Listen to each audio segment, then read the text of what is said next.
لكم اليوم اقوى وصفة للقريب. هيدا الفيديو لازم تبعتوه لكل العالم، لكل احبابكم، لكل رفقاتكم، لكل عائلتكم. اول شي بنجيب الليمون جراس اللي هو الشاي الاخضر، بنغليه، بنحط فوق منه اليانسون، انا بحط فيها هيدي 3 ملاعق، تغلي مع كبش قرنفل. كبش قرنفل هيدي الزهرة 7. ليش 7؟ لأنه رقم مبارك. فينا نحط معه 7 ورق غار، 7 ورق سدر، ومنحط زنجبيل. إذا ما عنا زنجبيل أخضر منحط زنجبيل بودرة، ومنحط أنا هدول جبتهم مش دعاية لحدا.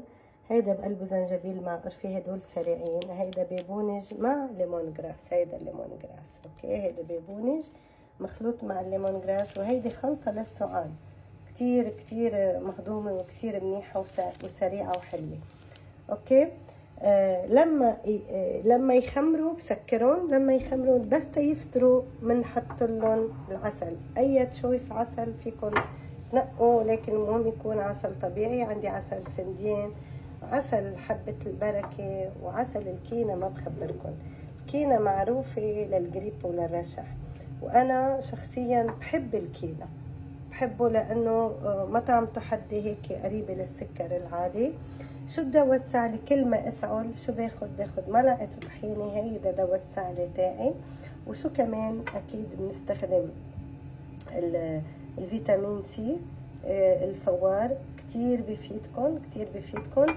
وعندي مقطرات عنا من العيادة كتير منيح للسعلة، اللي هو اللافندر، الزنجبيل والزعتر. ما بخبركم الزعتر قديه سحر للسعلة.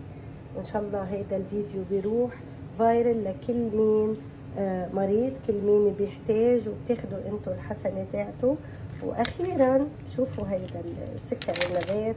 انا كنت خمنه صراحة، كنت خمنه انه عم يضحكوا علينا، هيدا بس جاست سكر، ولكن كل مين عنده اي مشاكل بالزلاعيم، بحة، حرقة، وجع، انا بنصحك بالسكر النبات. عن جد طلع قصة كبيرة، وان شاء الله كلكم تكونوا سالمين.